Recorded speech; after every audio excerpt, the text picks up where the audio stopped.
Y hoy en Metamorfosis nos acompaña Marisa Román, una actriz que cautivó al público venezolano con todos sus personajes. Ven y acompáñame para conocer más de Marisa y de cómo hoy también es parte del criptoarte. Ya nos vemos. Los sueños sin acción se convierten en las más feroces de las pesadillas. Del caos a la metamorfosis, logrando tus sueños. Bueno, bienvenida Marisa Román, yo feliz de tenerte acá por fin en Metamorfosis, de verdad que excelente. Gracias por tu persistencia, tu paciencia y tu comprensión, Mari. Así es, ha sido maravillosa la espera. Pero bien, vamos a iniciar con esta entrevista. Marisa, para iniciar, ¿quién es Marisa Román? ¿Quién es Marisa Román? Bueno, una caraqueña de 40 años que ha tenido la fortuna de descubrir muy joven su vocación y el privilegio de poder ejercerla y que en el camino es un poco raro esto de hablar de mí en tercera persona, así que voy a switchar a la primera y en el camino estoy disfrutando mucho el camino de la vida, la verdad, como el irme conociendo y descubriendo cosas nuevas que me gusta hacer, sobre todo mi curiosidad para encarar la vida. Creo que si hay algo que me define y con lo que me defino es con eso, soy un ser muy curioso y muy optimista. Siempre busco el lado luminoso de las cosas. Qué bonito eso de ser optimista, curiosa y que te estás descubriendo. Porque básicamente muchos seres humanos no logran ese autoconocimiento que es fundamental para lograr los sueños, para lograr las metas. Me has dicho algo importante, empecé mi carrera desde muy joven. Sé que empezaste a los 9 años, ¿no? En el teatro infantil. Sí. Y bueno, tú que empezaste a tan temprana edad, ¿qué despertó esas ganas de ser actriz, esas ganas de actuar? Bueno, yo creo que yo desde muy chiquita era muy histriónica, siempre, toda la vida. No le temía a las cámaras, por el contrario, las disfrutaba. Era una presencia que me inspiraba. De hecho, mira, tengo esta foto acá mía que amo, de cuando era chiquitita. Ay, pero miren, qué linda. Amo esta foto. Y eso, siento que siempre tuve como un vínculo, me sigo apoyando igual, es gracioso. Siempre tuve un vínculo como muy cómplice con la cámara y creo que en el trabajo del actor eso es fundamental. Empecé haciendo teatro, sí, infantil, y la verdad es que creo que mi mamá desde siempre me vio el histrionismo y la creatividad, era de inventar muchas historias, inventar canciones, prendían la cámara y salía. Y cuando tenía alrededor de 6 años nos vinimos a vivir acá, a Buenos Aires, por 2 años. Y en estos 2 años compartí mucho con mis abuelos, con la familia de acá. Me adapté muy rápido pues esto siempre fue muy sociable. Me adapté muy rápido a la escuela, hice muy buenos amigos, ya era argentinita y todo, y estaba muy contenta viviendo acá. Y a los 2 años nos vuelven a mudar a Venezuela, nos vuelven a mudar mis papás, tomaron la decisión de volver el grupo familiar entero a Venezuela. Y esa segunda trasplantada a mí me volvió muy introvertida. Creo que hubo como un dolor muy grande y me volvió muy introvertida. Y mi mamá decide meternos en teatro como un antídoto a eso, para ver si yo volvía a salir, a conectar con el afuera. Y funcionó. ¿Y de qué manera? Eso está muy bonito y genial, porque me hablas de que, o sea, en cierta forma, además de que ya eras histriónica, te vas a otro lugar, se te despierta, digamos, esa emoción porque estás compartiendo con los abuelos. Yo creo que los abuelos despiertan muchas cosas en nosotros, ¿no? Sí, es un amor único, no hay otro. Así es, y tienes el primer golpe de migración. Fíjate que yo voy a hablar de la migración más adelante, pero me llama la atención este punto porque tienes el primer golpe. Quiere decir que la migración nos afecta a cualquier edad y esto es importantísimo. Sí, pero, y te atreví, en mi caso además es transgeneracional, es como, en mi familia está atravesada desde de generaciones hacia atrás por la migración. Mi bisabuelo por parte paterna era anarquista en la época de la España de Franco y lo obligaron a él y a su familia a emigrar. Era paredón o barco, siempre mi papá cuenta eso, y se montaron todos en un barco y vinieron a Argentina. Por el lado materno, mi abuela materna era también emigrante de guerra. Ellos eran del sur de Italia, estaban pasando mucha hambre en medio de la guerra y también se montaron en un barco sin saber a dónde iban y terminaron en Buenos Aires. Así que lo que te quiero decir es esto, es como generación tras generación es una familia de emigrantes. A mi familia está marcada por la migración. Después mis padres a finales de los 70 en plena dictadura argentina deciden ir a Venezuela por un año. La Venezuela del dólar a 4.30, les ofrecieron un trabajo que era muy bueno para el momento y mis papás, gente de acá de Argentina, llegaron al Caribe, se enamoraron del clima, de la gente, de la naturaleza, de las playas del Caribe y les hizo mucho bien además el Caribe, generó un balance muy lindo en ellos y bueno, se quedaron 35 años, fueron por uno y se quedaron 35. Buenísimo, y tanto así que todos ustedes nacieron en Venezuela, ¿no? Así es, sí, somos 5 hermanos y nacimos todos allá. Ay, maravilloso. Bueno, entonces todos tienen, fíjate, ese linaje, un linaje migrante que de una u otra manera viene de Europa, pero se ha unido a todo lo que es Sudamérica, ¿no? Entonces, sí, claro. ¿Y de qué manera? Tengo entendido que tenía una tatarabuela que era indígena mapuche.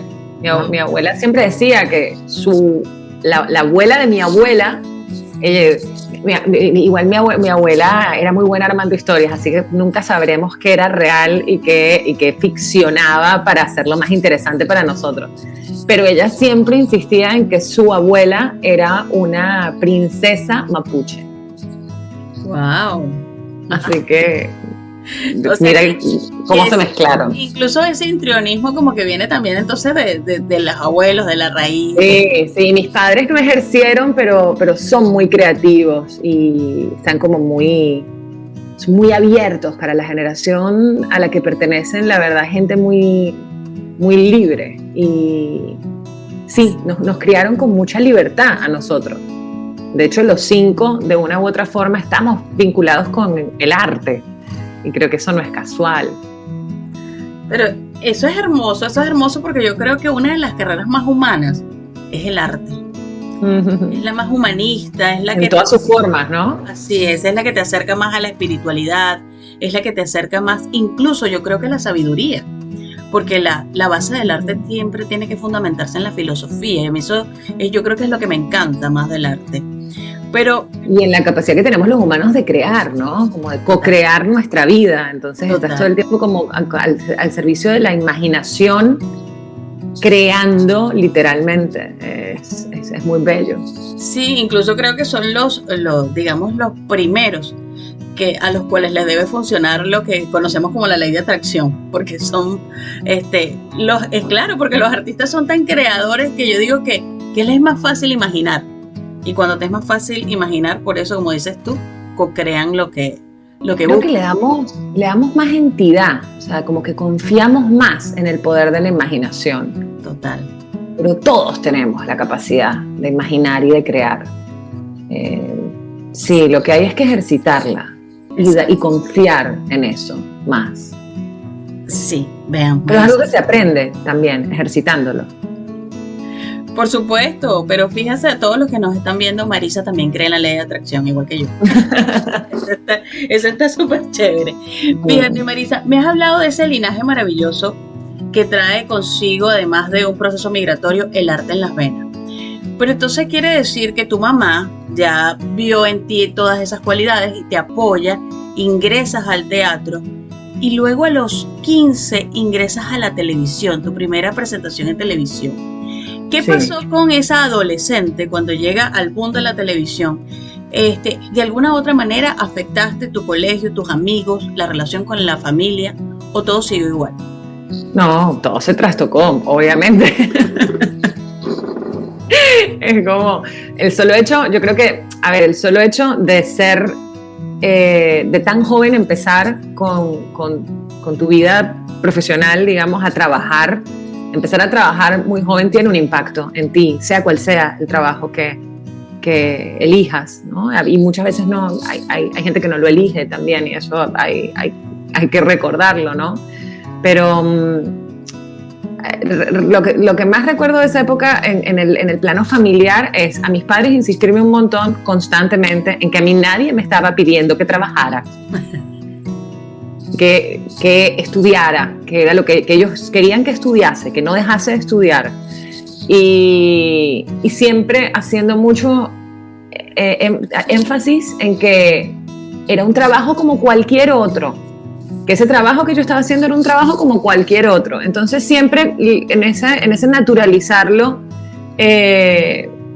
yo lo agradezco un montón hoy en día porque entendí que eso, que es un trabajo como cualquier otro, que sencillamente te expone más.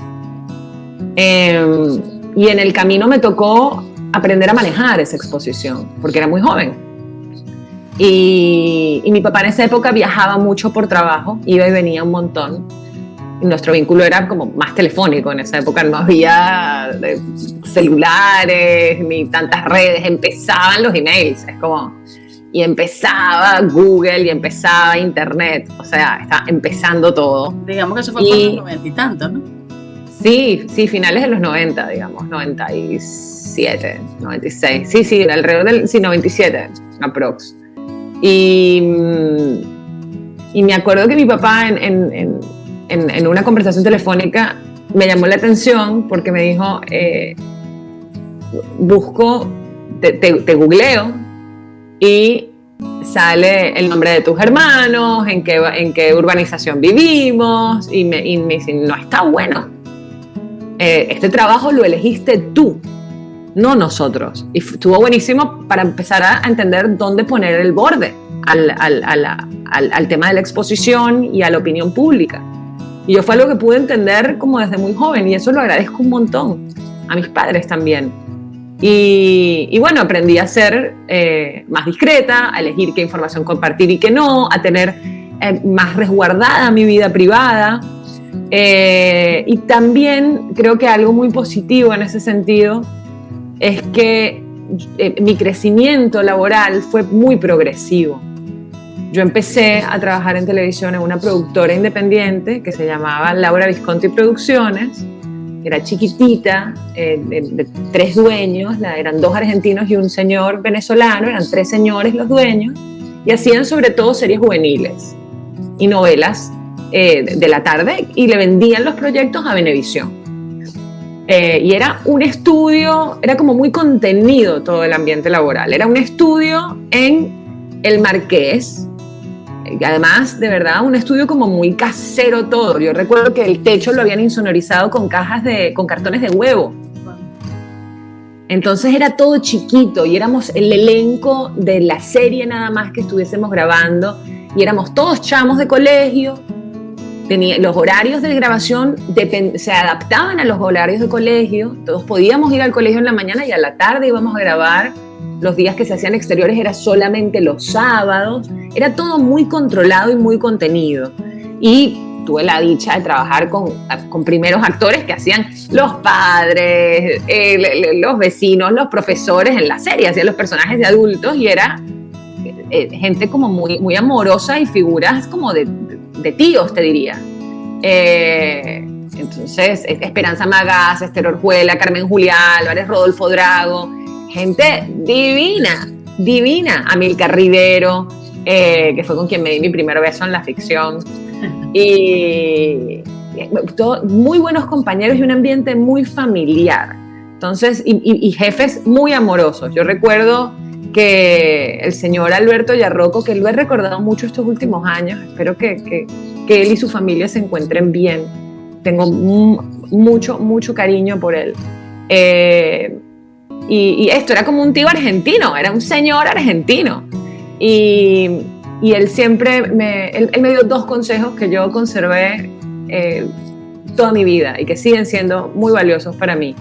Fue, ve mucho cine, o sea, como inspírate viendo mucho a otros actores trabajar, cine, teatro, pero inspírate viendo trabajar a otros y mantente como al margen de esta cosa que se puede generar a veces del compincherismo, como de esto de encompincharte y de ir a todos lados como con el tema de la farándula. Y la verdad es que yo esos 2 consejos ocupan un lugar muy importante en mi corazón, te diría. Y eso, fui como muy afortunada de que mi inicio fuera tan contenido y tan amoroso y que mi crecimiento fuera tan progresivo.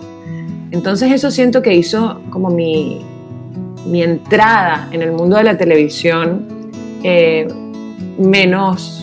con menos impacto, como que fuese progresivo y amoroso, no fue violento.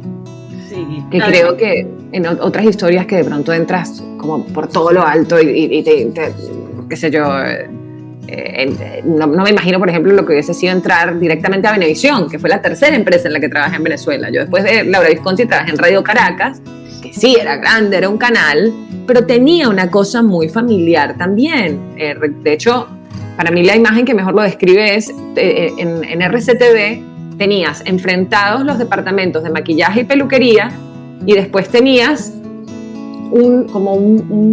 te diría como un patio de casa colonial, era como y una escalera que te llevaba a los camerinos, que estaban todos como en forma circular dispuestos. Entonces tú salías de tu camerino y te encontrabas como en este balcón con todos los demás. Entonces había una cosa como muy de comunidad.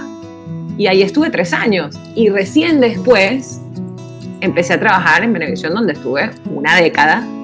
Y era una empresa más grande, con muchos estudios, donde se hacía programas de variedades, donde se grababa Sábado Sensacional, programa icónico para la televisión venezolana. Había varias novelas grabándose simultáneamente.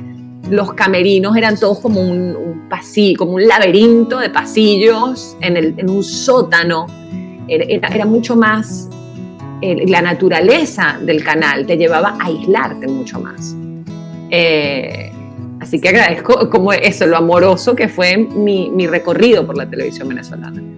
Pero bueno, me gusta mucho lo que me has contado y me parece, yo creo que lo más bonito son los consejos que te han dado, tanto los de tus padres al decirte, oye, primero sigue estudiando, mantén la privacidad, que es algo fundamental, creo yo, en esa carrera, y el que te da tu jefe cuando me dice no te encompinches con nadie, porque yo veo en este caso yo vi tu carrera, o sea, la he leído, he investigado y veo que eres una chica cero escándalo y eso es maravilloso porque eres una mujer, o sea, que refleja valores, que tú la ves, que la escuchas y refleja valores, y no es porque esté ahorita hablando contigo, porque incluso verte en tus redes habla de que eres una mujer humana, de que eres una mujer alegre, de que eres una mujer positiva, como ya lo has dicho, y por supuesto de valores. Pero resulta que en Venezuela tu público, sí, se encantó de Marisa, se encantó con todos tus personajes. A mí particularmente me encanta Tata. Ay, la amo a Tata. Sí, pero yo creo que es de la que más amiga sería. De todas las que he hecho en televisión, Tata sería mi amiga. Veo que el público se enamoró de María Suspiro y María Verónica. Y por supuesto del trío, ¿no? Con Cacique, que además que venezolano, y que venezolana, mejor dicho, no está enamorada de Edgar Ramírez. Venezolana, te diría. Todos, o sea, sí, todos. ¿Quién no está enamorado de Edgar? ¿Quién no está enamorado de Edgar? Es como... Así es. Una belleza, ¿no? Entonces, sí. Cuéntame, ¿cómo hiciste con María Suspiro y con Verónica que era digamos, una dupla tan compleja, porque en la misma novela los dos personajes tenían que estar juntos y tenían diferencias muy marcadas. ¿Cómo estuvo eso allí? Escuché algo de un psiquiatra que una vez visitaste. Sí, Roberto de Bris, que en paz descanse, un tipazo, un hombre wow, maravilloso como profesional y como ser humano. Lo conocí en esos días que estaba construyendo las morochas. La verdad es que era muy poco el tiempo que tenía para prepararlas, entre que finalmente se cerró la negociación y decidimos hacerlas. Decidimos hacerlas como si fuéramos varias, pero bueno, decidimos con el equipo que trabajaba en ese momento, ¿no? Y era muy poco el tiempo que tenía entre que me entregaron mis 10 primeros capítulos para estudiar y que empezaba a grabar. Y es algo que me sigue, que hoy en día sigue siendo una forma de darme tranquilidad, es organizarme. Creo que a todos los seres humanos, es como ante el caos, si te ordenas un poco, ¿no? De pronto con los años he aprendido a que haya flexibilidad en ese orden, en esa estructura, a que esa estructura no sea tan rígida. Pero es algo que he ido aprendiendo con los años y que sigo aprendiendo, ¿no? Y que creo que de pronto estamos todos masterizando con la pandemia, como el arte de la flexibilidad. Total. Y de la adaptación, ¿no? Como tener velocidad para adaptarnos a las circunstancias y de estar como muy conectados para poder entender lo que hay afuera y poder tomar decisiones no desde la reacción, sino desde las posibilidades, ¿no? Pudiendo evaluar las posibilidades que tenemos. Pero bueno, acá tenía 20 y pocos.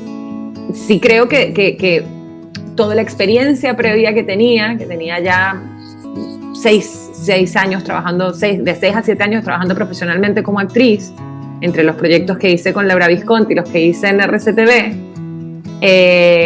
y había tenido mi última experiencia en Laura Visconti la posibilidad de hacer 2 personajes simultáneamente, porque yo estaba haciendo una serie juvenil en la que hacía a la villana, digamos, a la novia dolida y rencorosa, porque sí, tenía mucha rabia, pero no era una villana, era joven, pero una adolescente celosa.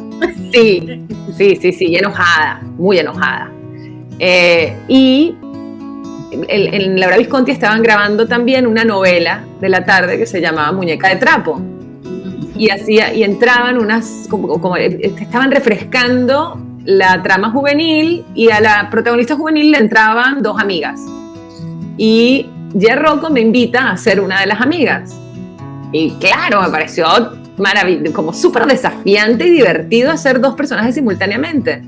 Entonces, claro, yo en ese momento me la recompliqué, tenía rulos en la serie juvenil y me puse el pelo liso con cintitas, como que físicamente ya quería hacerla muy distinta, porque además iban a salir las 2 cosas simultáneamente en televisión.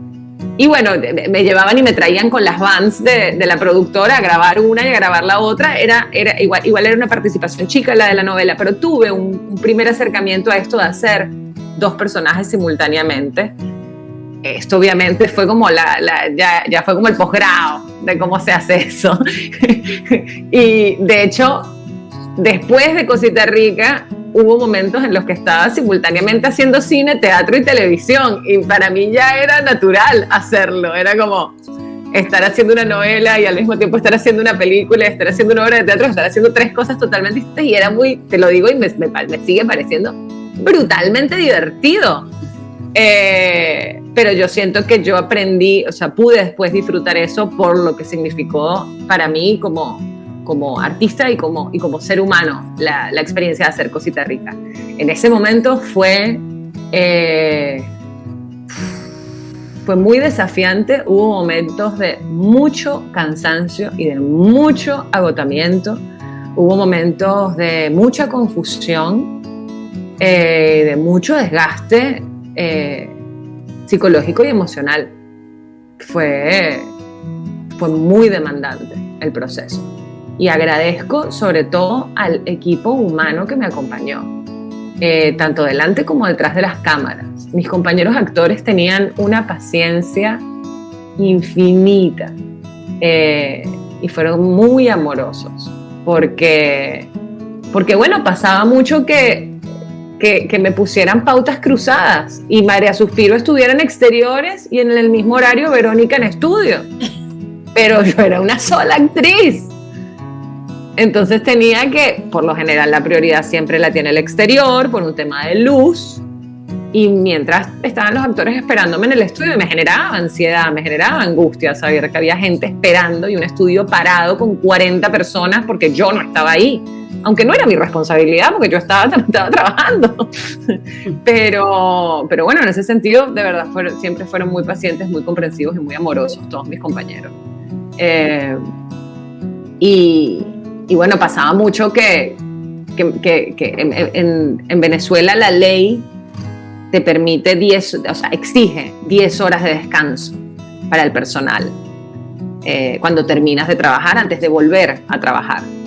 Y a mí me pasaba con mucha frecuencia que me despidieran en el estudio y me dijeran, bueno, no, agárrate tus 10 horas y cuando termines, vuelves y nos vemos acá. Era como yo tenía que volver a mi casa a desmaquillarme, a comer algo, a acostarme a dormir para despertarme al día siguiente, a agarrar mis libretos, a agarrar todas mis cosas y volver al trabajo. O sea, mi vida fue esa durante más de un año.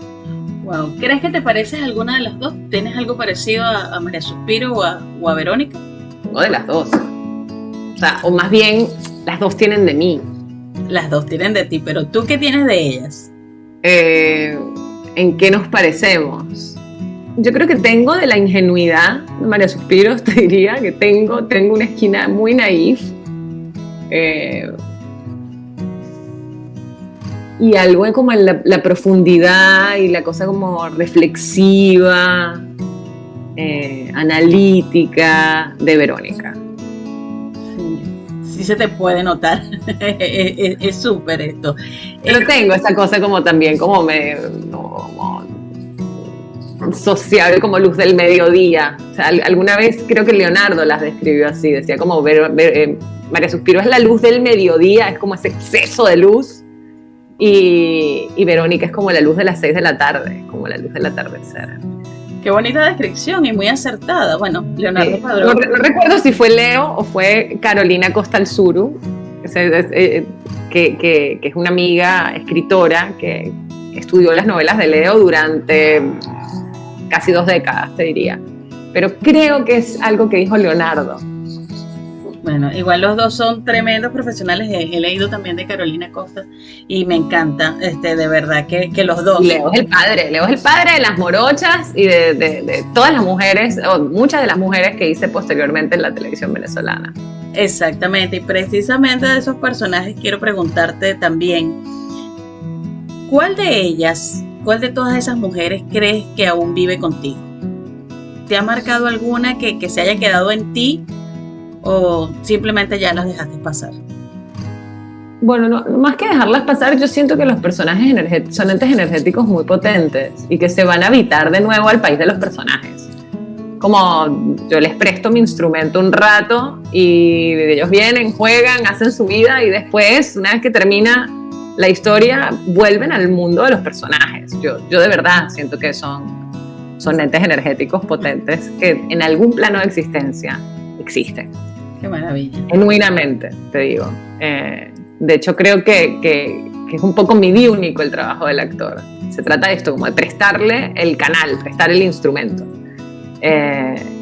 Y lo que he venido desarrollando estos últimos años es justamente aprender a salirme del medio lo más posible, como a intervenir lo menos posible. Pero bueno, eso requiere como mucha técnica y mucho trabajo, aprender a hacerlo. Y es maravilloso.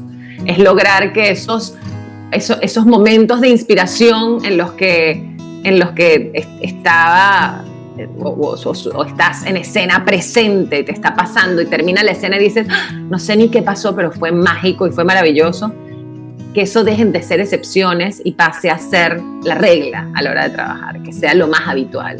De eso creo que se trata, el masterizar para mí el arte de la interpretación. Pero volviendo a tu pregunta, yo creo que bueno, todas tienen un lugar especial en mi corazón, aunque suene a lugar común, esto que te digo, es real. Y siento además que cada una de ellas pude hacerla por la experiencia anterior, que en lo anterior aprendí algo que me permitió llegar a esto, como en la vida al final. La verdad es que durante 20 años, te diría, el eje de mi vida fue mi trabajo. Era donde más tiempo pasaba, a lo que más tiempo y energía le dedicaba, la gente con la que más compartía. Pero no te digo si está bien o está mal. O sea, yo fui muy feliz mientras fue así y yo lo elegí también. Pero creo que con Bendita yo descubrí mi propia ternura. Y eso es muy valioso. Yo no era consciente de mi capacidad de conectar con la ternura. Lo descubrí con ella. Y eso fue algo que quedó conmigo. Más que ella quedar conmigo, ella me abrió esa puerta en mí. Y me tendió ese puente con esa posibilidad. Y digamos entonces que de ahí aprendiste a darle ternura a los siguientes personajes, porque, por ejemplo, el de Lucía Reverón yo lo vi muy tierno, lo vi muy, muy bonito, muy... Sí, Lucía, yo creo que era como tan humana, creo que es de las que he hecho la menos característica, te diría. O sea, como todos mis personajes siempre han sido muy característicos, y Lucía parecía muy sencilla. Creo que la dificultad de Lucía tenía que ver con sus vínculos. O sea, en sus vínculos estaba su complejidad. Este triángulo terrible, desafortunadísimo que se arma. Y para mí el gran desafío era su vínculo romántico. Era darle verosimilitud a su vínculo romántico. Era complejo, porque había mucha diferencia de edad y además Lucía era 10 años más joven que yo. Wow. Entonces era grande la diferencia de edad que había entre el doctor Toro y Lucía, y eran dos seres humanos que estaban transitando momentos de vida muy distintos y que en apariencia eran muy distintos. Entonces se trataba más bien de conseguir la conexión entre estos dos seres. Y yo siento que lo logramos. Pues sí, se vio espectacular. Y lo impresionante es que, bueno, te lo digo como público, yo amaba como cuando se veían, yo decía, qué amor tan lindo. Pero también cuando se veían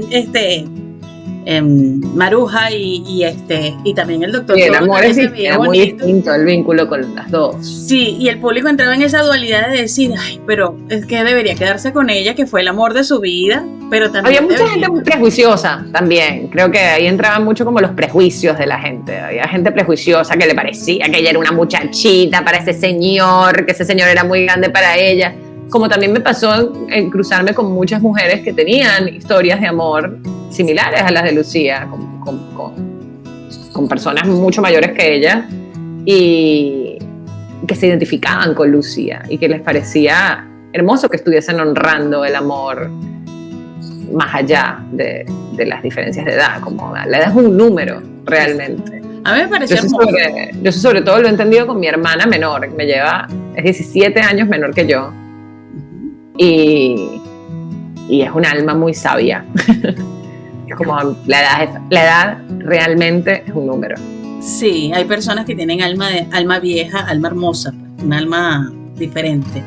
Y tienes razón en eso. Pero bueno, volviendo al personaje, yo lo vi hermosísimo, ese vínculo amoroso. Lo único que me parecía terrible era eso, la parte de la mamá, porque oye, o sea, una relación tan bonita, cómo se fractura, ¿no? Por eso, pero fue una novela. Pero pudieron remontarla. Yo creo que el amor, como dice Fito Páez, no fue Fito el que dijo esto que es Tanguito Feroz.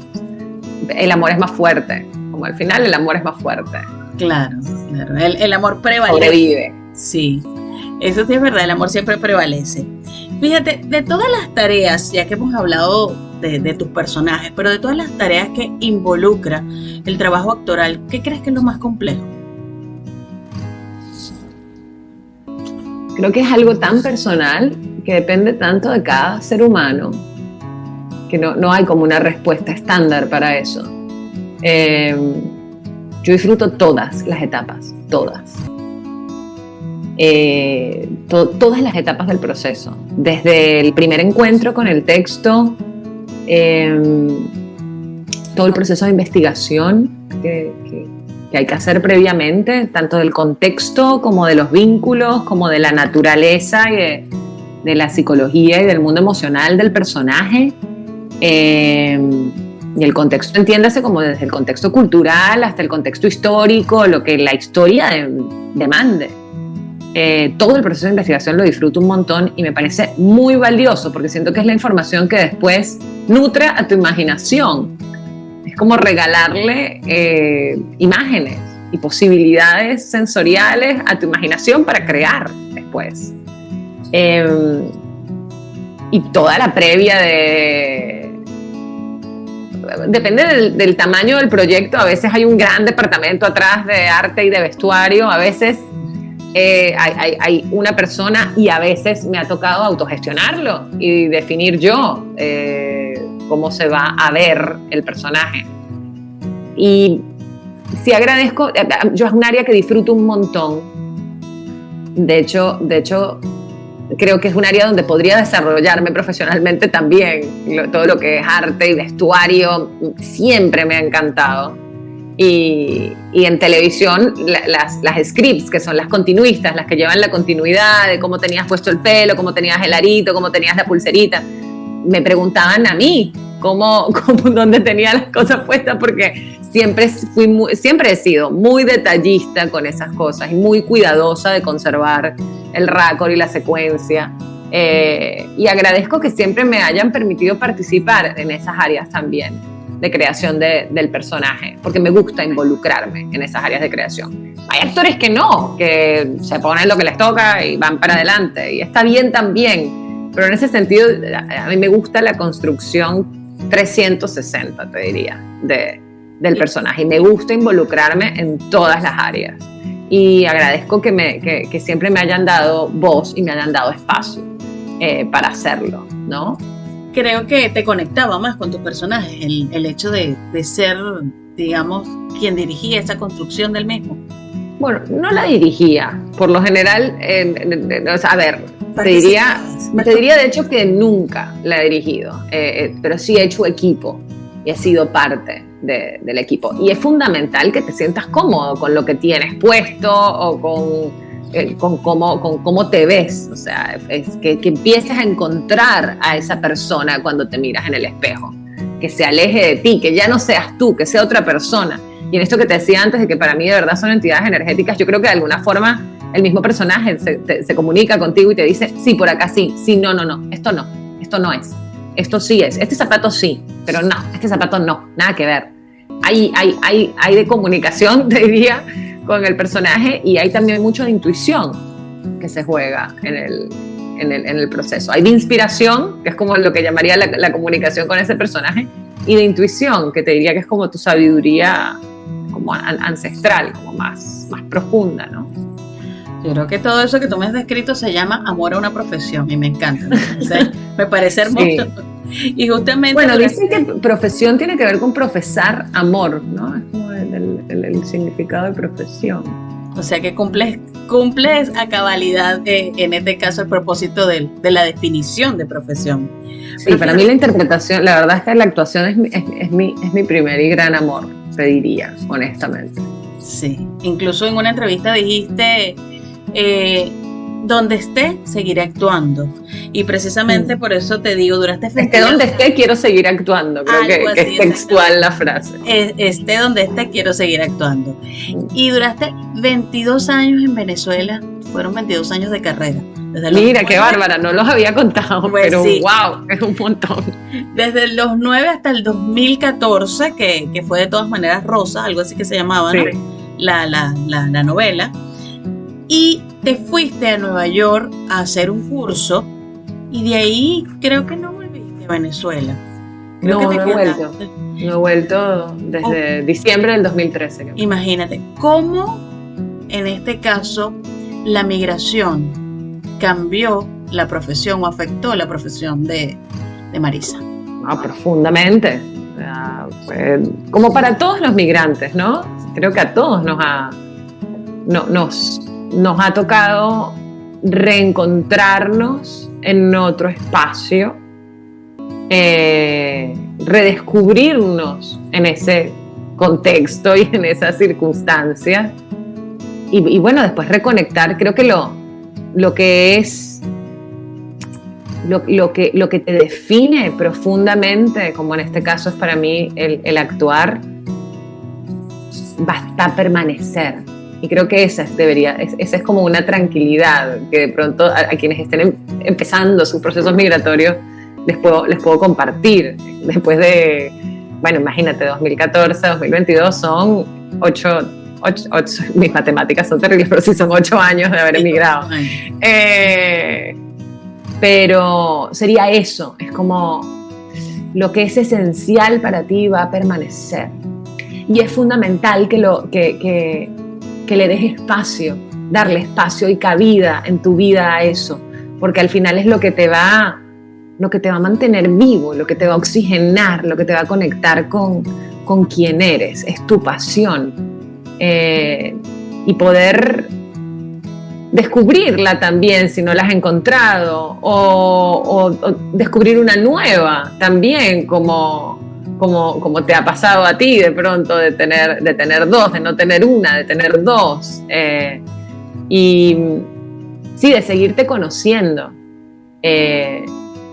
Yo me fui a Nueva York a estudiar específicamente esta técnica, con la que ya había entrado en contacto unos años atrás, y desde la primera vez que fui a una clase en el Susan Batson Studio, sentí pertenencia a ese lugar, sentí que hablaban mi idioma, sentí que la forma en la que veían el trabajo del actor me resonaba mucho, tenía que ver con la forma en la que yo lo veía. Y durante varios años, o sea, cada visita que hacía a Nueva York, iba un ratito a un par de clases. Qué sé yo, el primer viaje que fui a 2 clases, o sea, la clase que conocí el lugar, y después mi último día en la ciudad dije, yo no quiero hacer otra cosa sino hacer una clase en este lugar, y me fui a hacer otra clase.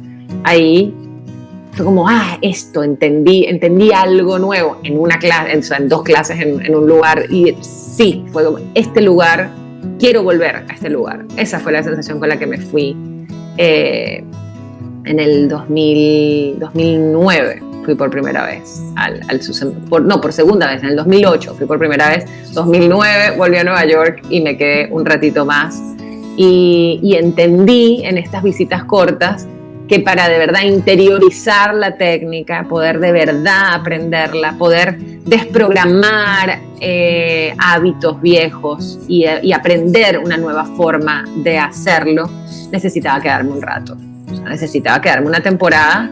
Y bueno, fui 6 meses, me terminé quedando 1 año, y bueno, igual la técnica es infinita. Yo no siento que yo haya masterizado la técnica, pero siento que sí asistí a la muerte de la performer y al nacimiento del artista. O sea, yo aprendí a conectar esto que te decía antes, como desde un lugar más profundo con el trabajo. O sea, creo que el trabajar constantemente sin parar durante tantos años, sobre todo haciendo televisión, porque sí, en paralelo hacía cine, hacía teatro, que tienen otras formas distintas de acercarse al trabajo del actor, son otros procesos, es diferente todo en cuanto al tiempo, en cuanto a códigos, en cuanto al estilo de trabajo, a todo es distinto, y para mí lo más sabroso es poder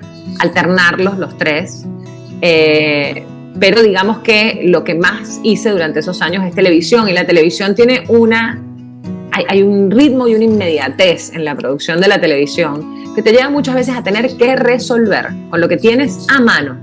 Wow. Y eso hace que desarrolles a veces vicios, como en la vida, ¿no? Hábitos que no están tan buenos y que los tienes tan incorporados que ya no eres consciente de ellos. Y además estaba en Venezuela en un contexto donde todos alababan mi forma de trabajar y no había nadie que me marcara, esto no está tan bueno, hay una mejor forma de hacerlo, ven que te muestro cuál es. Y para mí era de Nueva York, fue eso, fue depurar a mi actriz. Primero poder identificar dónde estaban esos vicios. Después aprender a atajarlos cada vez más a tiempo. Y de verdad esto se traduce a la vida. Después fue algo que aprenderlo en mi artista me hizo después poder aplicarlo en mi vida. Pero fue esto, como poder identificar el vicio, atajarlo y atajarlo cada vez antes hasta frenarlo, ese hábito negativo. Y después tener la nueva forma de hacerlo, que es más, que resuena más contigo, que es más auténtica, que es más profunda, que es más genuina. De nuevo te digo, como en la vida. Y agarrar y empezar y ejercitarla, y ejercitarla, y ejercitarla hasta que esto se convirtiera en un nuevo hábito positivo, que te suma, que está más, que resuena más contigo, que te suma como artista, que te lleva a un lugar más profundo, más auténtico, más conectado con tu artista. Entonces esto que te decía, es como dejó de estar la performer, que es lo que como llaman allá al que trabaja para el público, y apareció la artista.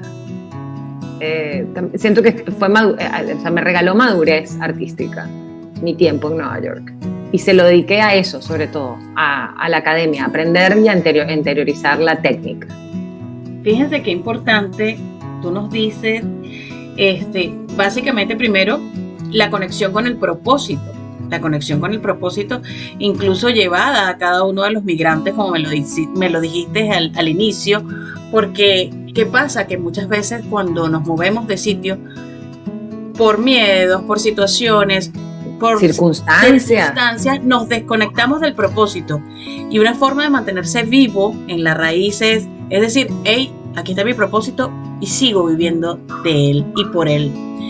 Y otro punto importante, el desaprender. Ese desaprender que nos recomiendas un poco para decir, no es nada más en la profesión, es en la vida. Es elimina el hábito negativo, elimina lo que no te suma y empieza a convertirte en lo que quieres ser, porque eso es lo que estás diciendo, lo que realmente quieres ser. Y sí, digamos entonces, ¿qué es mantener el ánimo? Mantengo el ánimo porque cuando tengo ánimo hago las cosas bien. Pero cuando sí, porque no te creas, en el camino hubo mucha frustración. Exacto. Mucha frustración y mucho enojo y mucha, incluso hasta tristeza de decir, ¿cómo yo hago de esto desde hace tanto y nadie lo vio nunca? Y ahora cómo desaprendo esto. Y wow, pero cuando lo atraviesas te empodera tanto. Y creo que aplica para todo en la vida. Es como eso, recuperas tu poder de crear. Tomas el control de tu co-creación. ¿Hubieses querido que alguno de tus compañeros en Venezuela te hubiese dicho, Marisa, si no es, por aquí no es, digamos esos grandes referentes como Gustavo Rodríguez, que en paz descanse, Beatriz Valdés, no sé, alguno de ellos? Yo creo que, mira, una de las... Antes te decía esto, como nadie me lo decía, como en líneas generales. Porque sí, porque era solvente, porque mi trabajo convencía, porque mi trabajo funcionaba. Y esto yo siempre he busco desafiarme e ir por más y convertirme en la mejor versión de mí, ¿no? Si me comparo con alguien es conmigo misma para mejor. Y alguna vez Beatriz Valdés me dijo, de hecho, en la última novela que hicimos juntas, que fue La Mujer Perfecta, que hacía de mi mamá, grabando una escena dramática, me dijo como que no te creo, como eso no te creo. Y creo que es una de las pocas veces que alguien, además a quien admiro y respeto, aparte de lo que la quiero personalmente, mi mamá de la ficción, se ganó ese lugar después de ver mi mamá 5 veces. Y me quedó resonando eso que me dijo. Le agarraría a decir, uy, acá está el truco, acá hay truco. Lo vea o no lo vea, acá hay truco. Algo está viendo Beatriz que yo no estoy pudiendo ver, ¿no? Además eso, como darle validez a una voz externa amorosa que quiere construir, ¿no? Que también hay que saber identificar eso. Cuando una voz es amorosa y quiere construir y te quiere empujar a hacerlo mejor, cuando una voz critica por criticar, ¿no? Poder darle entidad también a las voces amorosas y no a cualquier voz que venga de afuera. Bea alguna vez me lo dijo. No recuerdo qué escena estábamos grabando, pero sí recuerdo como el impacto que me generó. Y creo que en Nueva York, estos momentos en los que aparecía esta vocecita, este personajito interno que me decía, como nadie me lo dijo, es una víctima. Porque todos tenemos nuestra víctima. Sí. Como nadie me dijo, la culpa está afuera, que el otro no me lo vio, que el otro no me lo dijo, que el otro no me lo... No, es proceso también, ¿no? Y es difícil, sobre todo, es difícil soltar algo que por lo que se te ha reconocido, que en teoría te hace bien, porque te daba reconocimiento, porque la gente lo celebraba. Es más difícil soltar esas cosas que te funcionaron de alguna forma. Sí, pero qué bonito la inteligencia emocional que tuviste allí, Marisa, porque no cualquiera acepta esas dos cosas que me han dicho. Soy la víctima y eres víctima de ti mismo, somos víctimas de nosotros mismos. Y el hecho de aceptar de que alguien más te diga, por ahí no es, y tú te das cuenta que es una voz amorosa. Eso solamente habla de personas maduras y de personas inteligentes emocionalmente, y eso está súper bonito. Así Gracias. Sí, así es, no cualquiera lo acepta. Mira, cuéntame un poco. Seguimos trabajando igual, seguimos trabajando en desarrollar todos esas capacidades que las tenemos todos, además. Sí, todos las tenemos que desarrollar, pero a veces cuesta. Yo te digo, la inteligencia emocional es maravillosa, pero cuesta porque somos seres humanos, tenemos nuestro lado claro, nuestro lado oscuro, y bueno, a veces hay que darle oído a los dos, no podemos eliminar ninguno de los dos lados, ¿no? Totalmente, para mí la evolución está en la despolarización. Así es. Tendemos a irnos a lo polar, pero la integración que surge al encontrar el equilibrio entre esas polaridades. Porque además las polaridades son como grados vibratorios de la misma naturaleza. Es el mismo elemento vibrando en frecuencias distintas. Entonces, cuando podemos ver eso, podemos entender que para mí en la polaridad y en la confrontación no hay evolución. Hay un tironeo constante de quién tiene la razón, donde no hay espacio para la conciliación. Cuando hay conciliación, cuando hay integración, es cuando genuinamente podemos avanzar. Así es, para esa paz interna que todos requerimos. En este caso no hay espacio. Fíjate, sí. Ahora con la pandemia se nos cambió la vida a toditos, porque nos volvimos más digitales. Si no estuviésemos acá en este Zoom, en este momento, porque todo era más presencial, más gregario, ¿no? Ahora bien, estás con un proyecto digital, un proyecto de NFTs, las criptocolecciones o el arte en cripto. Cuéntanos un poco de eso, cuéntame cómo se te dio el entrar allí en ese proceso. ¿Crees en las criptos? ¿Crees en ese tipo de proyectos digitales que tienen mucho tiempo, pero hoy en día, son para nosotros más visibles? Sí, bueno, en cuanto al tema tecnológico, que creo que nosotros, yo siempre lo digo, creo que nuestra generación, creo que somos de la misma. Yo soy del 82, no sé de qué año eres. Somos contemporáneas, la misma generación. Bueno, ¿82 también? No, un poquito más grande que tú. Está bien, no decimos nada. Lo vamos a decir acá. Pero bueno, No pasa nada. Para mí nuestra generación tiene un mérito especial, que es el haber nacido en un mundo analógico y habernos adaptado a la digitalidad.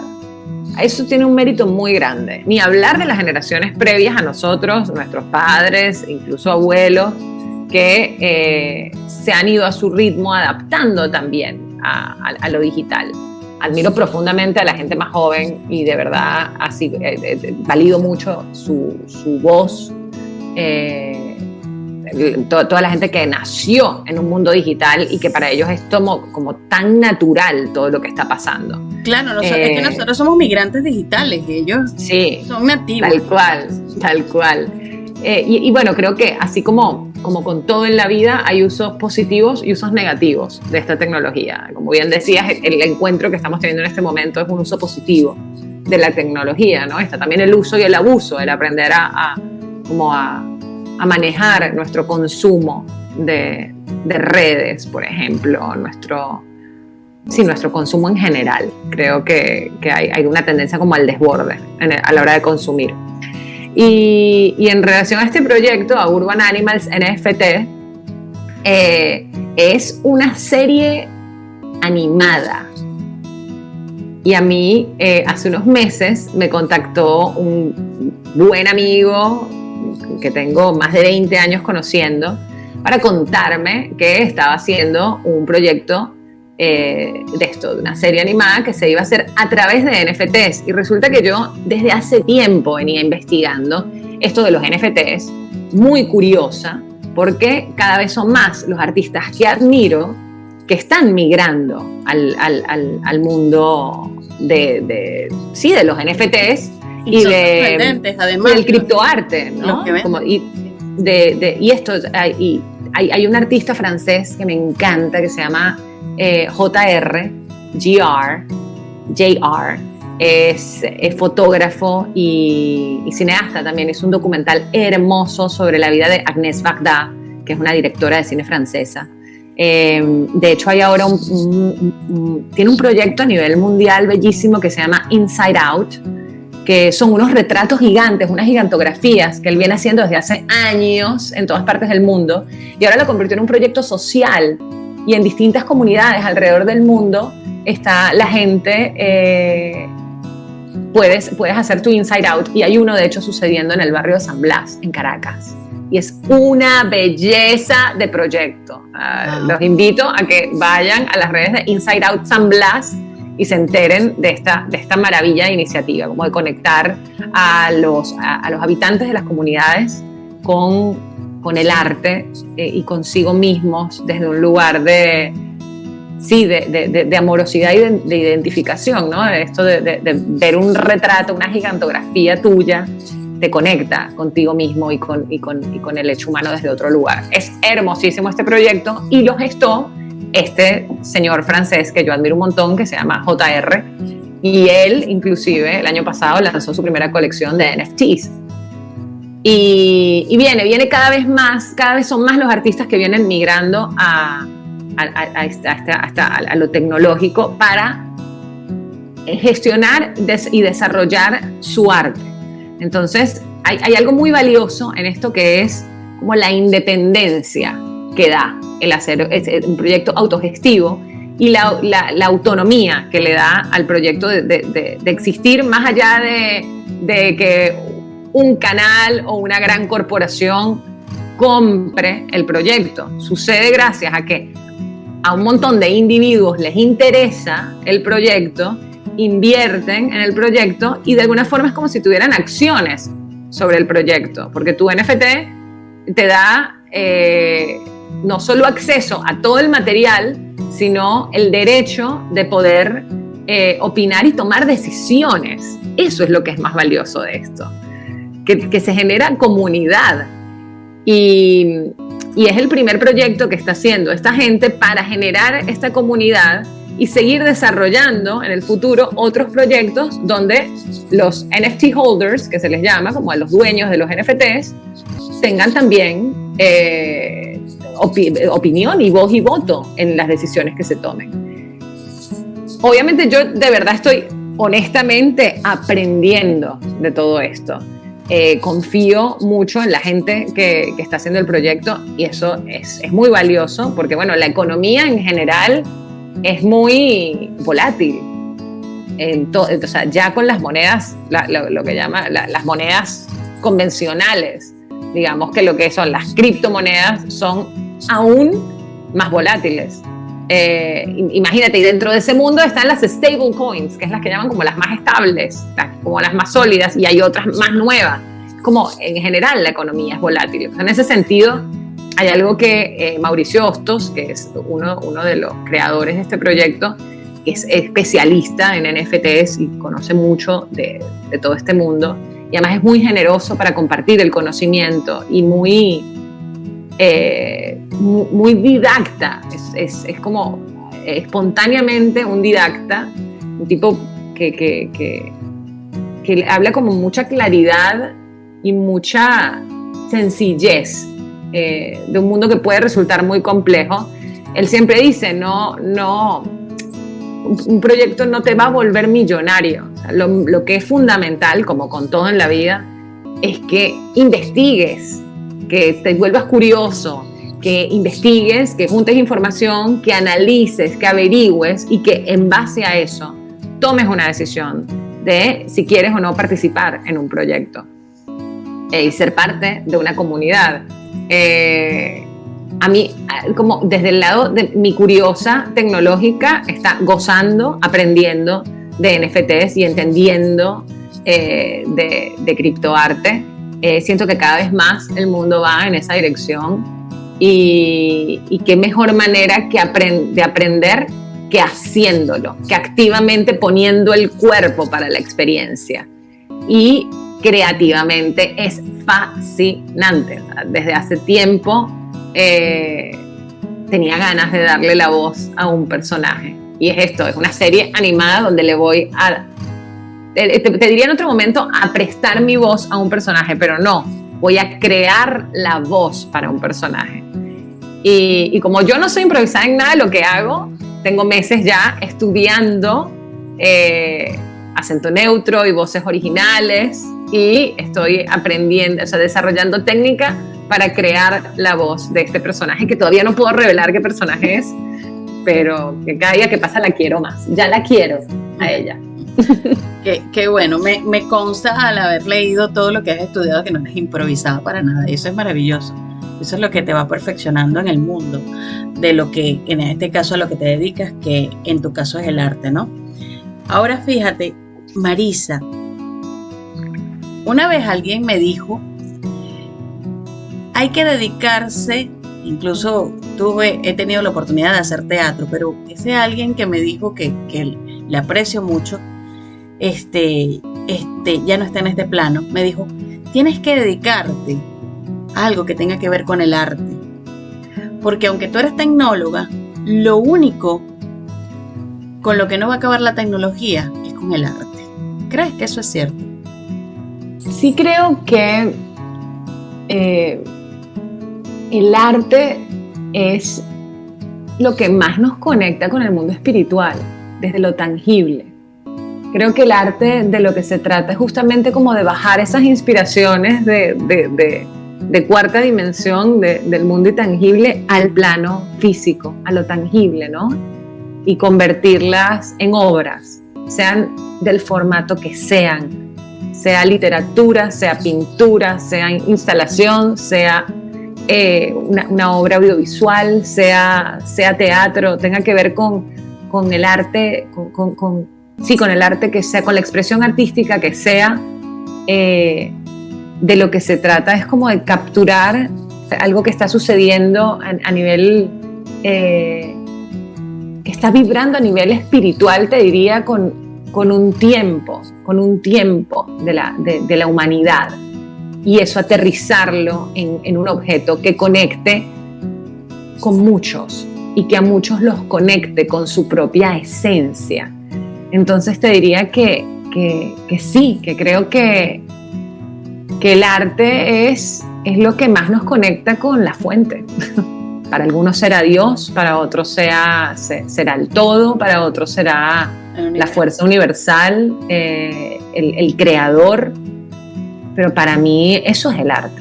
El arte nos conecta con lo más sublime de nosotros y a la vez nos conecta con los demás, porque en ese punto somos todos iguales, en ese espacio más íntimo de la creación, todos estamos hechos de la misma sustancia, y con eso nos conecta el arte. Y como dice Carl Jung, todos somos uno. Sí, tal cual. Qué bien, y me puse sensible con esa pregunta porque me hizo recordar a esa persona que me lo dijo, que lamentablemente murió antes de ver la obra de teatro que hice. Pero te aseguro que te acompañó más allá de la materia. Sí. Estuvo ahí. Era mi abuela, ella era muy cómica, ella fue actriz de radio y ella siempre decía eso. Ella, cuando teníamos oportunidades de hablar un ratito, una vez me dijo eso: mira, lo único que no va a acabar, o con lo que no va a acabar la tecnología, es con el arte, con la esencia del arte. Es hermoso. Así es. Bien. También lo creo, coincido con tu abuela. Sí, donde esté, bueno, recuerdo esa frase siempre, la cargo acá. Y fíjate, cerca de ti siempre está, no lo dudes. Así es. Mira, otra preguntita aquí importante. Tú sabes que este programa es del caos a la metamorfosis, de por sí se llama Metamorfosis. Cuéntame, ¿qué caos ha hecho Metamorfosis en Marisa? Constantemente, Ruth, todos los caos. Hay una teoría, la teoría de las estructuras disipativas. Es muy interesante. Puede sonar muy complejo, pero al final es muy simple y muy hermoso. Y es esto, es como todos los sistemas tienen que entrar en un momento, llegan a un punto de desequilibrio para después generar un nuevo orden. Entonces, ese punto de desequilibrio es fundamental, esa crisis, ese caos al que llegamos constantemente en todas las áreas de nuestras vidas, en todo, para después poder ordenarse y llegar a la calma y al nuevo, como a la nueva comprensión, al nuevo orden de ese sistema también. Y creo que de eso se trata el camino evolutivo. Igual te digo, seguimos todos aprendiendo y resistiéndonos también al cambio, y cuando llega ese desequilibrio y ese caos, sin saber cómo manejarlo, viendo cómo gestionamos nuestras emociones en el medio de esa tormenta para después, después de transitar. Yo creo que si supiéramos lo valioso y lo nutritivo que puede ser ese caos, creo que lo resistiríamos mucho menos, nos entregaríamos a transitarlo, porque lo que hay del otro lado es, nuevamente, este es el salto cuántico, es este momento que baja la marea y se ordenan las cosas y puedes como viene este momento como de calma para reordenarte, reacomodarte y volver al próximo caos, porque es que la vida está en eso, está en ese desequilibrio. Siento que de pronto nos quedamos, y me incluyo porque me sigue pasando, nos quedamos como tan atados y tan fijados a ese momento de calma, de tranquilidad, que quisiéramos que la vida sea todo el tiempo eso, que claro, cuando nos quedamos ahí fijados, en ese fijarte no hay evolución, no hay transformación, no hay espacio de crecimiento, estás fijo, estás estático, no hay nada pasando. Y cuando de verdad podemos entender que la vida está más en esos momentos de desorden, de desequilibrio, de caos, que ahí es donde está el oro de la vida, ahí es donde está el espacio para crecer, para transformarnos, para seguir evolucionando. Nos resistiríamos menos a soltar este orden y esta aparente tranquilidad y este aparente control, para entender que es eso para mí, va de entender que estos momentos son como las escalas, los intermedios, los intermedios que te permiten bajar y respirar y poder como esto, disfrutar y observar cómo está todo para dar espacio al nuevo desorden. Y de eso va la vida, y la verdad es que lo estoy entendiendo ahora. Y a mí la teoría de las estructuras disipativas me ha como dado mucha claridad en ese sentido, agarrar y decir, es que la vida no está en este orden y en esta tranquilidad, sino en esto que llamamos caos.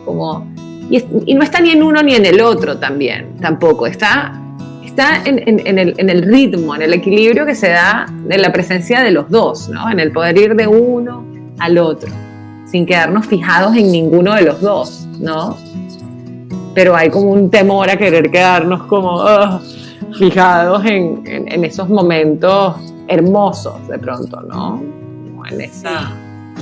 Hay momentos hermosos, pero que también se vuelven caos. Yo creo que también se vuelven caos los momentos hermosos, porque llega un momento en que tenemos tantas expectativas por hacer todo tan bien, todo tan perfecto, que arruinamos el momento y lo volvemos un caos mental. Creo que eso pasa con la fijación, cuando nos fija, con esto de quedarte fijado, ¿no? En algo. Como, y las expectativas son un poco eso también. Sí. Es como este proyectar y imaginar algo perfecto, como está en tu cabeza, en la idea. Y la verdad es que creo que la vida se trata de experimentarla, de atravesarla, de transitarla, ¿no? Y es lejos de ser perfecta, y eso es perfecto. Totalmente. Perfección la hace perfecta. Así es, perfecto y maravilloso. Marisa, cuéntame un poco, te lo iba a preguntar antes y se me fue. Cuéntame de No Más Drama, porque sé que en este proceso de cambio, incluso ahora también das clase, y eso de No Más Drama, cuéntanos de ese curso que por cierto quisiera que lo dieras aquí, que me encantaría hacerlo también. Cuéntame un poquito. Sí, me encantaría llevarlo a Perú, y me encantaría llevarlo a todos lados, girar con él. Sí, y compartir con más gente las herramientas. Y se trata de eso, es un espacio para compartir las herramientas que a mí me funcionan como actriz y como creadora con más personas. Y lo empecé a diseñar en el 2000. A ver, desde hace años me invitaban a dar clases, y yo es algo que respeto mucho, el tema de dar clases, porque me gusta mucho estudiar, y he estudiado con mucha gente, y con mucha gente, he tenido la fortuna de estudiar con mucha gente, no solo talentosa, sino muy buena enseñando, que no siempre alguien que es talentoso es bueno enseñando, como la capacidad de compartir el conocimiento no tiene necesariamente que ver con el talento que pueda tener la persona. Pero he tenido la fortuna de estudiar con muy buenos maestros y con muy buenos guías de procesos. Y bueno, por estudiar tanto también puedo identificar con facilidad a uno bueno de uno no tanto. Y bueno, por eso respeto mucho el tema de la docencia. No lo había hecho antes.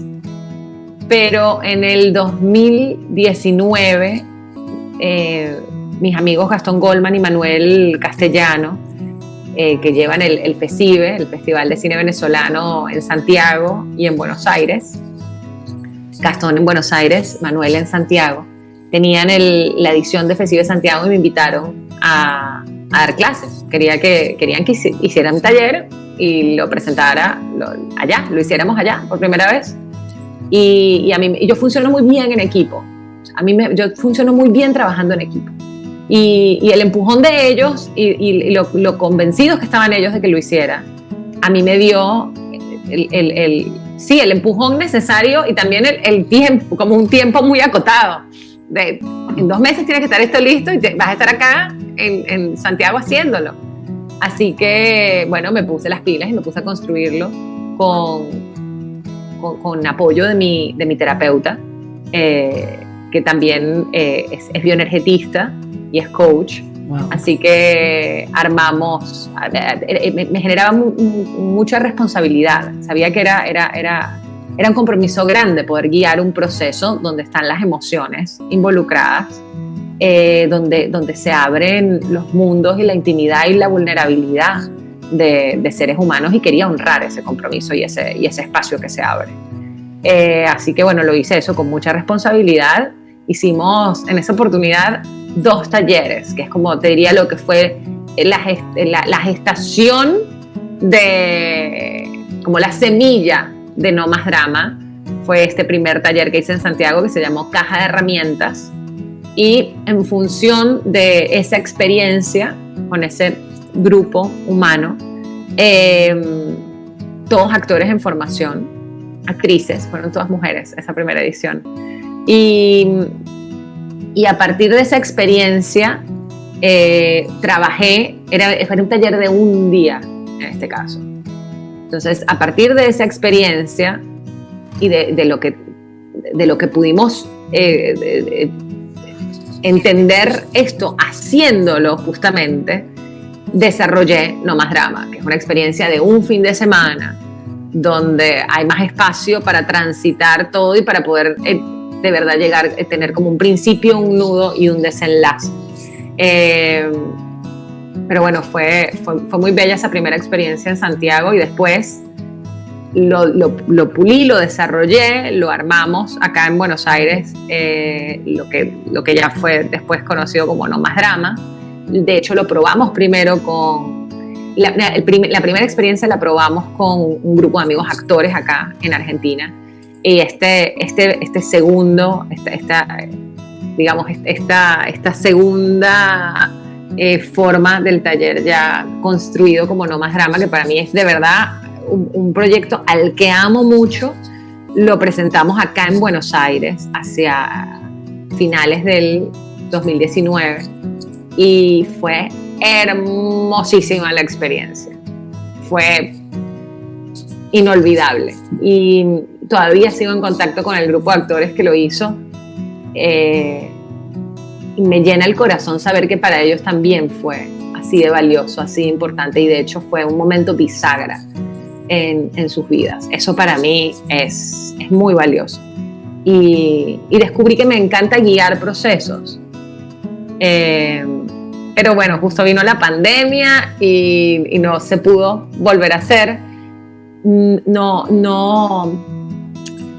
me atreví a llevarlo a lo digital, hice talleres, o sea, fui parte yo de espacios y de laboratorios de creación de otras personas, gestionados por otras personas de manera digital, de manera remota, pero no me atreví a llevarlo yo a lo digital. Creo que también había como tanta oferta que no sentí que fuese como el camino para el proyecto, pero me encantaría retomarlo. De hecho estoy empezando a comunicarme nuevamente con el grupo de acá de Buenos Aires y tienen muchas ganas de que hagamos un encuentro y tengo ganas de honrar lo que ahí pasó y de reencontrarnos para crear juntos, porque creo que se trata de eso, ¿no? Como seguir investigando y creando juntos, y descubrí que en el compartir tu experiencia y tus herramientas también se abre un espacio de aprendizaje y de resignificar todo lo que has aprendido, en el encontrar las palabras para comunicárselo a otro y tener la devolución del otro, y en el contarlo ya hay una comprensión distinta de eso. Es mucho, también es un lugar común, suena a lugar común, pero es real, que es mucho lo que aprendes cuando enseñas. Es como mucho lo que vuelve a ti, y para mí fue así, fue hermosísimo. Hicimos, y el otro taller que hicimos es un taller que se llama Actívate, que es también un taller de un día de coaching, y fue divertidísimo, fue hermoso. Así que nada, sí, tengo muchas ganas de retomar estos proyectos, de ver qué forma tienen ahora y de seguir, de ver qué recorrido hacen, pero de acompañarlos en su recorrido, ¿no? Porque creo que también hay proyectos, los proyectos necesitan que que uno los atienda y que los riegue y que les ponga también tiempo y energía para que avancen y para que sucedan, porque si no, se quedan, como todo en la vida. Además que si te gusta y que si aprendiste, porque es verdad, cuando uno trabaja con la educación aprende más, aprende de sí mismo inclusive, y por supuesto de cada una de las personas con las que comparte. Pero eso está bien y ya pronto la tendremos aquí en Perú, estoy segura. Me encantaría. Vamos a ver. Lograremos. Aquí estará Marisa dándonos clases a todos acá de actuación. Bueno, compartiendo herramientas, eso de dar clases me suena, me gusta la horizontalidad de los procesos. Creo que hay algo como anticuado en esto del profesor que enseña o que, sabes, que todos siguen y que no cuestionan. No. A mí me gusta creo más en las mesas redondas, como en esto, como en los procesos grupales y en ser parte de ese colectivo que se genera ahí y de compartir, en este caso mis herramientas como actriz, y habrá quienes les resuenan, algunas les conectan con unas y no con otras, y de eso se trata también, ¿no? Como de ir haciendo tu propio camino, ir buscando aquí y allá e ir armando tu propia caja de herramientas. O sea, al final creo que se trata de eso. Buenísimo, entonces nos trae un kit de herramientas próximamente a Perú y donde compartimos, porque sí, la educación ahora es negociable. Eso pasa mucho ahorita en estos nuevos tiempos y es maravilloso porque sí aprendemos todos unos de los otros, ¿no? Marisa, ¿qué mensaje le das a esos migrantes, no nada más venezolanos, porque todos los migrantes de alguna u otra manera tenemos un proceso? Y nos dijiste hace rato aquello de mantener viva la pasión y la llama, pero ¿qué mensaje les da cuando están derrotados, cuando ya no quieren seguir, cuando se dan cuenta o dicen, ¿por qué yo me vine para acá? Porque esa es la pregunta que todos se hacen, ¿qué hago yo aquí? ¿Qué les dices tú a esos corazones rotos por ese desarraigo, por esa ruptura con ese útero que es el país que los vio nacer? Que no están solos, que lo estamos transitando todos de una u otra forma. Es como poder... A mí me hace mucho bien como salirme un poco de mí y entender que, bueno, primero que somos, yo diría que cerca de 7 millones de venezolanos, los que estamos regados por el mundo, dando vueltas y reconstruyéndonos y reinventándonos y armando nuestras vidas en otros lugares. Con Venezuela en el corazón, yo creo que es esto, no llevarla como una mochila pesada en la espalda, sino llevarla adentro de nosotros, en nuestro corazón, y poder conectar más con el presente, sea cual sea, sea lo que sea que estemos transitando. Pero sobre todo esto, es como poder entender que somos parte de un todo, que no somos los únicos que estamos viviendo esto, que somos millones y que estamos en todas partes del mundo y que también sí, más o menos en distinta medida estamos todos transitando algo similar. Hay una red de resonancia a nivel mundial que está transitando lo mismo de una u otra forma, y que mi amigo Dani Arzola siempre dice, él es un artista inmigrante,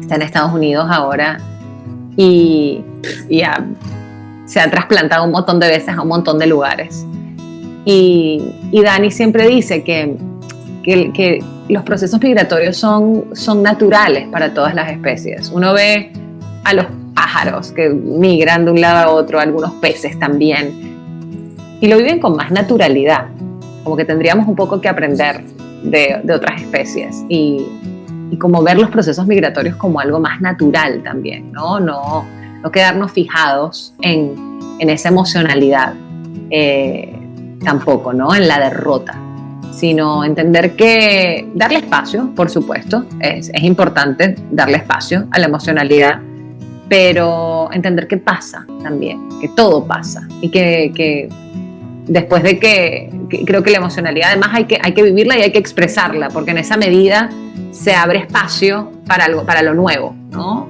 Para que lleguen nuevas ideas, para conectar con nuevas emociones, para poder ver cosas nuevas.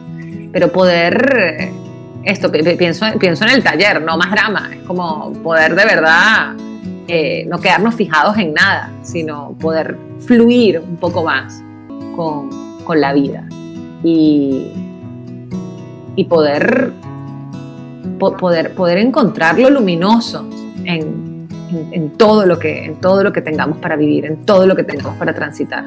Por más oscuro, caótico y desesperanzador que pueda parecer, hay luz para revelar en lo que sea que estemos atravesando, en la medida en que estemos dispuestos a verla y a conectar con esa luz.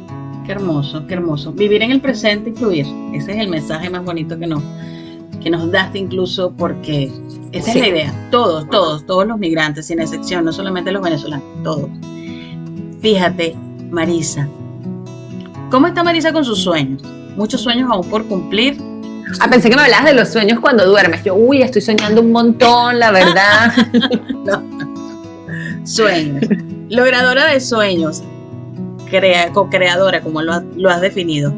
¿Muchos sueños aún por cumplir o crees que todo se va dando en la medida del avance de la vida?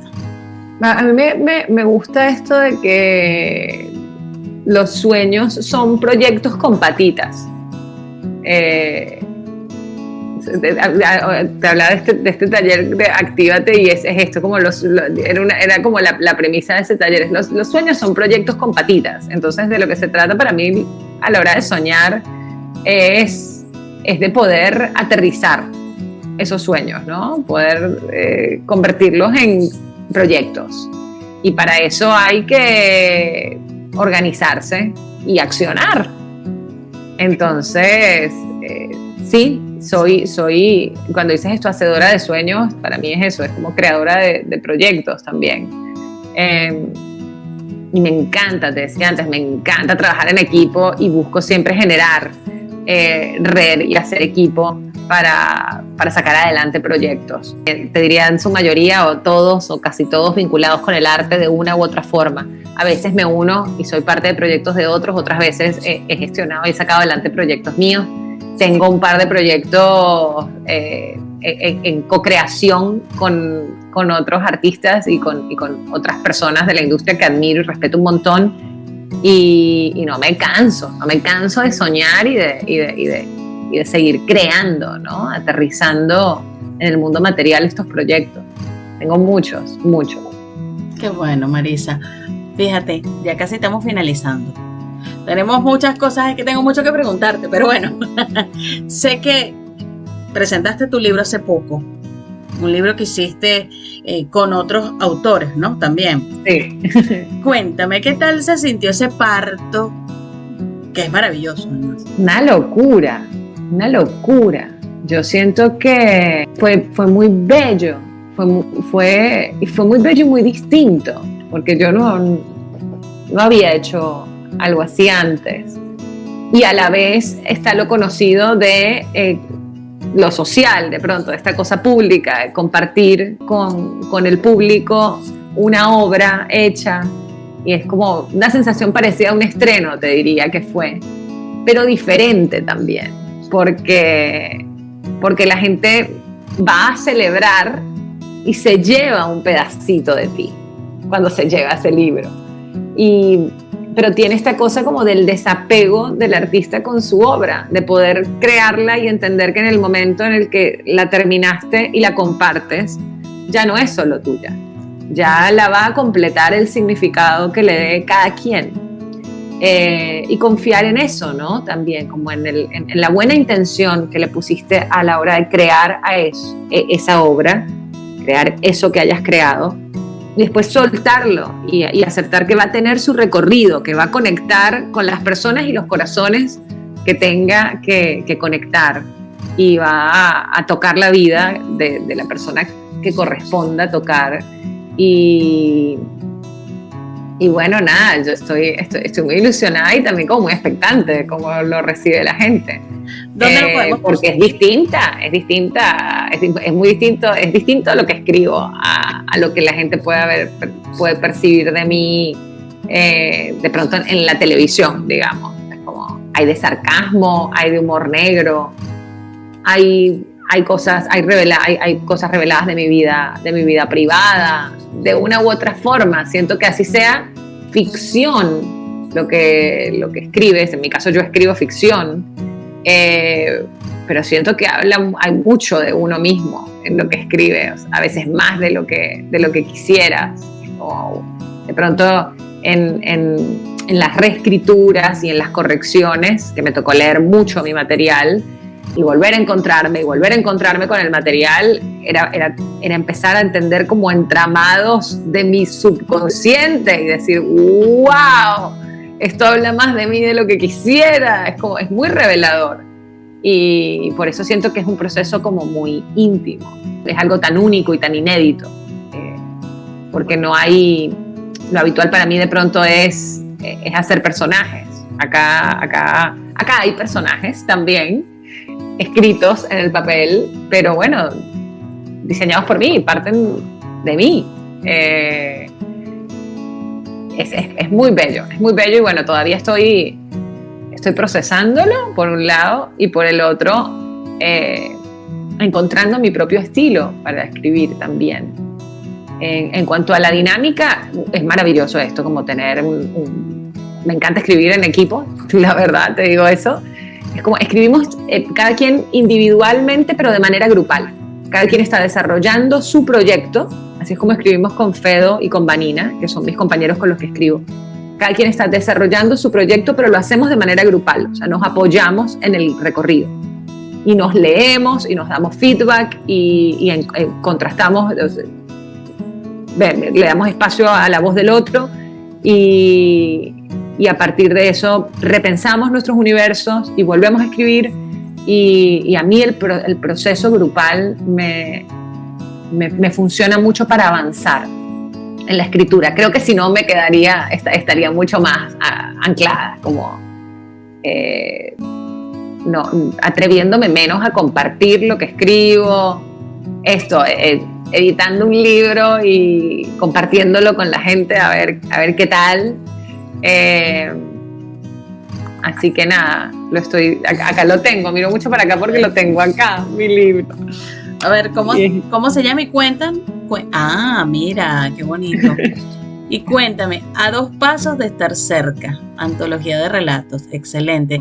¿Dónde lo podemos encontrar? Sé que está en Amazon, pero está en librerías, va a estar en librerías disponibles. No, bueno, en Amazon aún no, estamos trabajando en la versión digital, la versión del ebook, como haciendo todo el proceso de investigación, definiendo en qué plataforma tenerlo.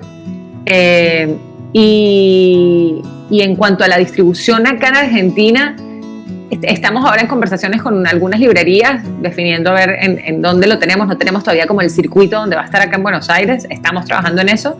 Y mientras, sí, obvio, los que lo quieran nos pueden escribir por mensaje directo a cualquiera de los autores y nos ponemos de acuerdo para hacérselos llegar. En Argentina, en principio, en territorio argentino. Vamos a ver de qué forma encontramos la manera de hacer llegar a otros lugares también. A ver, los que lo quieran en otros lugares también podemos ir hablando y vamos viendo cómo se le hace llegar.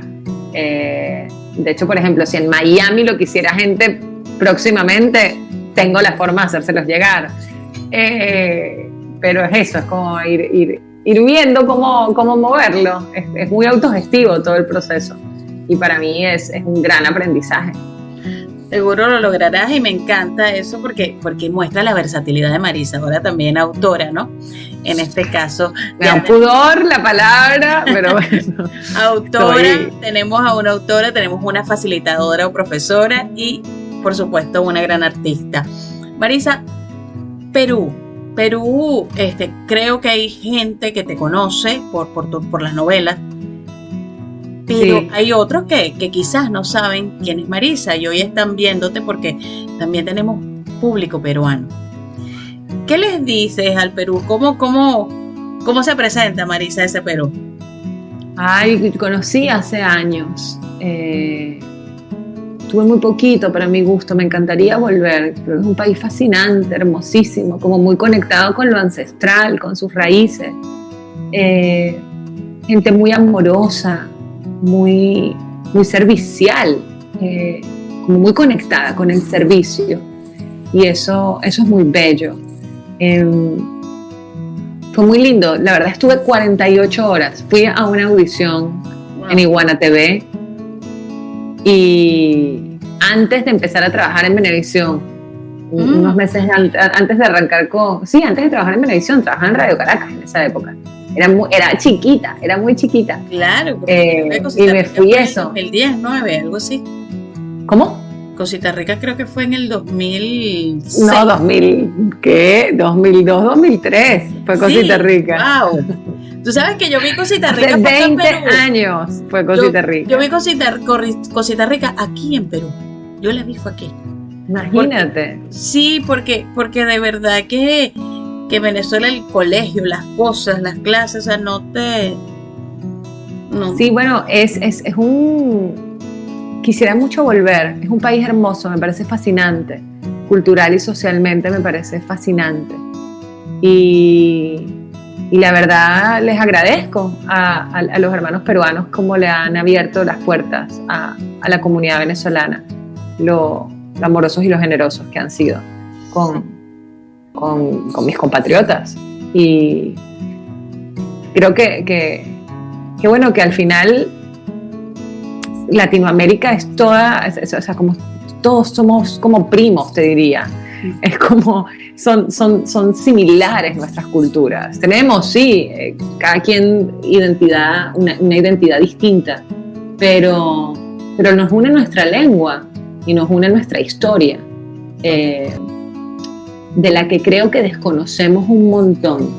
Por eso admiro mucho al pueblo peruano, así como al mexicano, así como al boliviano, que son pueblos que conservan su conexión con lo ancestral y lo honran. Siento que quiero mucho más ir a conocer estas ruinas de las civilizaciones que había hace miles de años en estas tierras. Es como, la historia no son los últimos 500 años que nos han contado. Sientes, hay mucho más.